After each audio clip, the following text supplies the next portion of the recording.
You live at the Seaport and delighted you've chosen to get up with us on this very busy day. Plenty of football. Mike Tannenbaum and Booger McFarland will join us shortly, but we begin with the night in the NBA and the thriller of the night in Salt Lake City. Donovan Mitchell and the Jazz take it on the Clippers. Game one, going to pick it up in the fourth. Good game. Jazz up 5, and Donovan Mitchell was spectacular. Watch him here, working through traffic. 1, 2, 3 defenders can't stop him. Jazz up 7. Mitchell finished with 45. Final minute. Clippers down 6, but not giving up. Kawhi kicking. Luke Kennard. That's a tough angle. No good. But eventually, Paul George has got it. He had a long night. Just 4 of 17. But those are a big 3. Clippers within 3. Ensuing Jazz possession. 23 seconds to go. Mitchell looking for some distance. Can't get it to fall. Clippers come back the other way. Will they call a timeout? No, they won't. Here we go. Here's your ball game. Down by 3. They need 3 to tie. Final 10 seconds. Look at the defense from Utah. Stifling. Kawhi, nowhere to go. Into the corner. Nowhere to go. Rudy Gobert with the block. And that's how it would end. Time expires before it gets off of Marcus Morris. How about Gobert, the former defensive player of the year, showing you why. The spectacular stop at the finish. Again, Mitchell with 45, and Utah holds on to take game one, 112-109. That was the game of the night. The performance of the night belonged to the big fella from Philly, Joel Embiid, starting again after the big night in game one, and they needed him after the loss. Meanwhile, Trae Young, they're looking to slow him down, and they would. Watch Young, no good. Danny Green the rebound. Tobias Harris on the other end. Sixer fans love it as Philly jumped out to a fast start. Later in the first, Sixers up 16. Watch this pass. Oh, Ben Simmons right down the lane. Bucks down 18. Sixers would hold Trae Young to just 21. Embiid getting it going meanwhile in the second quarter.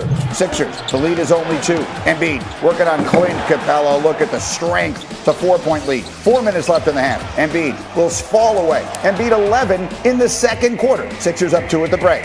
Third quarter, Sixers up by 4. Time expiring. And there was a moment in time when the best player on the floor was Shake Milton. Look at Milton. He had 14 points in 14 minutes. Drills that one at the end of the third. Sixers up by 7. Fourth quarter. The lead is now 17. Embiid still in the game.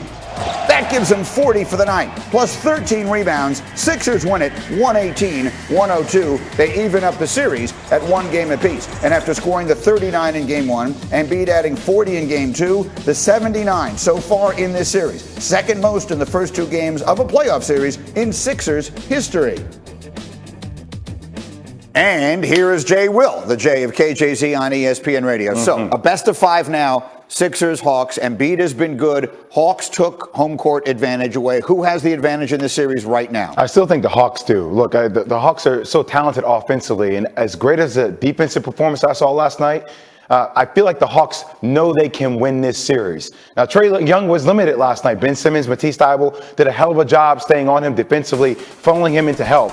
But if you're the Hawks, you're going back home saying, we did exactly what we came here to do in Philly. We stole one. Now we come back. We defend home court. Trae Young obviously needs to be prolific, but we can also see Trae Young transform into a superstar.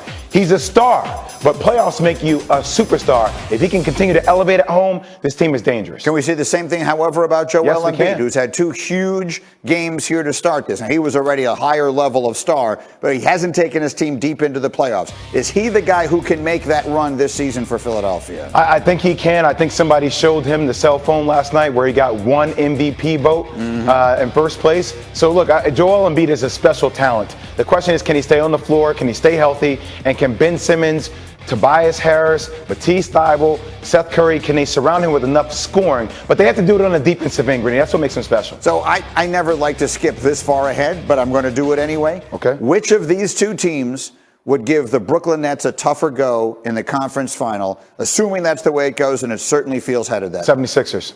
There's no doubt about it. Because? Because the lack of inside presence, even though Brooklyn would want to play fast, you would try to see Philadelphia do not what Milwaukee's doing, slow down the pace, allow Joel Embiid to establish down low. And then the likes of Ben Simmons, Matisse Thybulle, Maxey, some of the defenders they have will be incredible matchups. Ben Simmons going against Kevin Durant, that's a matchup you would like to see. Same with Matisse Thybulle going on James Harden or Kyrie Irving, or James Harden is not playing. Matisse Thybulle on Kyrie Irving. I'm not saying he will get the best of Kyrie Irving, but the size and the length will be something to deter chaos. All right, so that's the story in the East. Out West, We've got Phoenix, they have the legendary Chris Paul. We have Denver, they have the league MVP. We've got the Clippers, and they have Kawhi Leonard, who's been a finals MVP.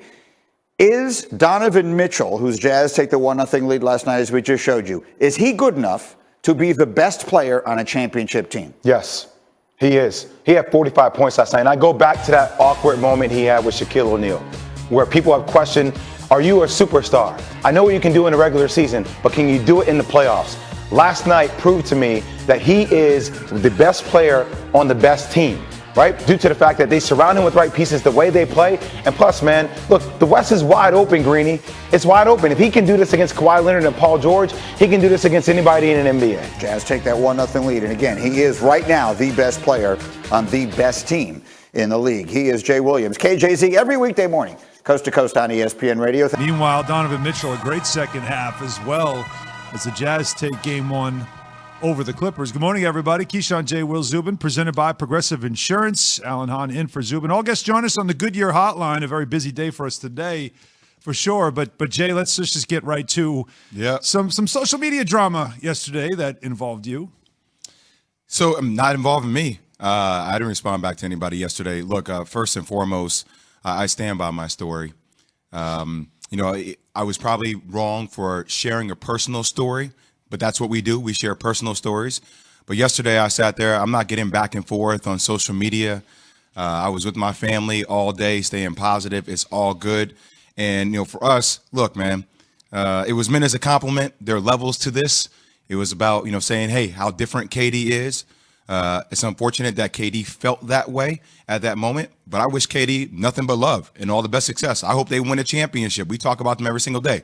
Shoot, the other day I was talking about him being the best player in the world. So that's all I got to say about that. We're moving on. Kia and I are talking about sports the way we typically talk about sports, and that's the end of that, in my opinion. We rock out and we talk about games moving forward. Now, there's some other people that made some other comments that I might address later on, but we'll save that for another day. Yeah. That again. We're going to rise above. It's what we do here, though. We talk about sports, whether you think it's corny or not. A lot of people like it, and that's why we do it. 888-SAY-ESPN, 888-729-3776, of course, is the number if you want to be part of that conversation. But as I mentioned, last night's games in the NBA, guys, they were two really good games. Can I say that the Sixers held off the Hawks? They got off to a great start, but they held off the Hawks. Really? That's how I feel. Interesting twist on the narrative there. Why? You don't feel like the Sixers kind of came out with their foot on the gas about being dominant, putting Ben Simmons on Trey? They did, and then you looked up and it was a 2-point game at halftime. Oh, well, of course. Well, it's always going to be a game. And then it's a playoff game. Shake Milton had to happen. And the fourth quarter is when in the NBA really gets going. The first three quarters is like first quarter sets a tone. Fourth quarter, the fourth quarter is where the money is made. Yeah, and Shake Milton was the guy that made the money. But they finished the deal, 118 and 102. Yep. It's over. It's done. They won. Embiid did his work, man. He did his thing. I will tell you though, if you're Atlanta, you feel good about everything. I mean, you stole one. You went to Philly and you stole one. Mm-hmm. You stole one. Now you go back to home court, right? 2 in a row. And if you can hold serve, you come back at 3-1. Yeah, which is what they did in the first round, and it's amazing to see really that offense can still continue to do what it was doing. But the Sixers had to make an adjustment. They did. And go ahead. I was gonna say, I found myself honed in watching that game last night because of Trey and because of Embiid. Otherwise, if them two, how we've been looking for star power. Yeah. If them two dudes wasn't on the floor, I don't know how the two did. Embiid. I think about this too. On a day where a center won MVP for the first time in 20 years, right?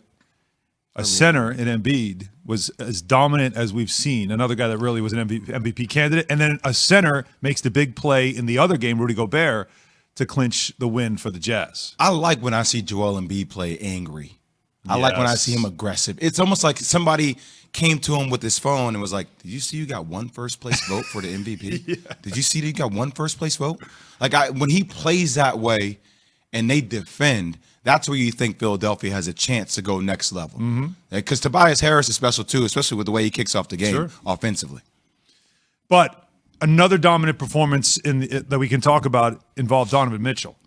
And this is what happens again on the West Coast with the team like Utah, where you don't get a lot of attention. But if you missed his second half last night, you missed something special. Like what he did last night, and they tried everybody. They had Kawhi on him. They had Paul George on him. no matter what, he was getting buckets. 36 in the second half, and he was unstoppable, and he was a big reason why the Jazz ended up coming back. They looked terrible. They missed 20 straight shots in the first half. All of a sudden, the Jazz couldn't make a shot. Like, they just went through a drought, but he turned it on second half. They get the win, 112-109 over the Clippers. But the most important, I think, part of this is a development of a player in Donovan Mitchell who was not, a late lottery pick and has emerged as a star. And in fact, at Louisville, he was not like this. In Louisville? No. Louisville, he was a slasher. He was a defender. Right. I mean, he would get hot every once in a while, but it was not like this. I don't think anybody really expected Donovan Mitchell to go into this stratosphere, like superstar level. Where he's come, yes. right? What he's come and what he's become. And I remember also the story of Rick Pitino, who coached him in college, was calling teams in the NBA saying, "Hey, he's better than what you saw. I didn't use him the way." Yeah, I was gonna say college basketball doesn't allow players to really Some programs, yeah, right. most programs don't allow